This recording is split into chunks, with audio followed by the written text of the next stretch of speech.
સુરત શહેર સ્વચ્છતામાં સમગ્ર દેશમાં નંબર 1 છે। સ્માર્ટ સિટીમાં સ્વચ્છતા અમુક વિસ્તારમાં સીમિત હોવાનું સામે આવ્યું છે। શ્રમિક અને ગરીબ વિસ્તારમાં ગંદકીના ગંજ જોવા મળી રહ્યા છે। લોકો ઉભરાતી ગટર અને કચરાના ઢગલા વચ્ચે રહેવા મજબૂર હોવાની વરવી વાસ્તવિકતા સામે આવી રહી છે।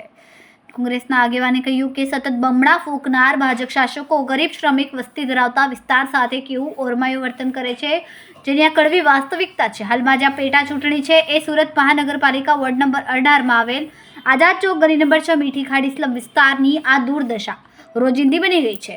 રોજ સવારે 6 કલાકથી 9 કલાક સુધી આવી વિકટ પરિસ્થિતિમાં વિદ્યાર્થીઓ અને સ્થાનિકોને ઉપયોગ કરવાની ફરજ પડે છે। સદર સમસ્યાની સ્થાનિકો દ્વારા ફરિયાદો છતાં શું મનપાનું વહીવટી તંત્ર જાણે આ વિસ્તારના એવા કાર્યક્ષેત્રમાં ન આવતું હોય એવી રીતે ધૃતરાષ્ટ્ર બને છે? સુરત મહાનગરપાલિકાના વહીવટમાં અન્યાય કરવામાં આવે છે।